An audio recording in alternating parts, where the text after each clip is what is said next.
Baylor is undefeated, haven't played anybody. Reminds us a lot of every other Baylor season. Northwestern State, SMU, Rice. There's your schedule. They haven't played like what we would expect a Baylor team to play like. Of course, Jim Grobe's their interim head coach.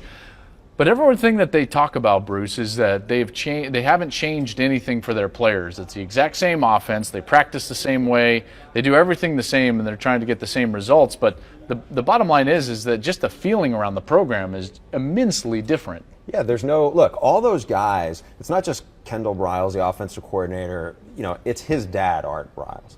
It's the running back coach, Jeff Levy. That's his father-in-law. The O-line coach was an assistant to Art Briles in high school, for 20 years. So there's a lot of lack of continuity there. Look, I like Jim Grobe a lot and have a lot of respect for him. But I think there's something that just seems a little off. Now, they also have to replace almost their whole offensive line. Yep. The thing that has jumped out at me is I did their SMU game, and I watched the game last week against Rice. Seth Russell has really struggled early in games. He has looked really rusty. He hasn't thrown a touchdown in the first quarter.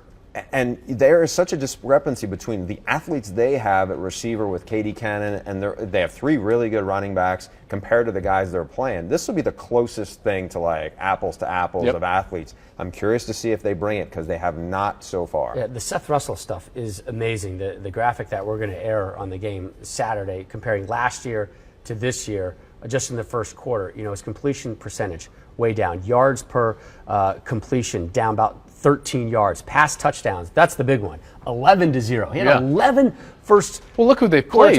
You should be throwing for touchdowns. Yeah, but the thing is, that stat is against ranked opponents. It's not against the Northwestern States, last year. It's against FBS teams. That's even more impressive. But their point total this year has gone 55, 40, 38. They're trending in the wrong direction. And this is an Oklahoma State team. The Pokes got something to prove because, as we said, they got screwed 2 weekends ago. They should be unbeaten. They should be the highest ranked team in the Big 12. Yeah, frankly. They should.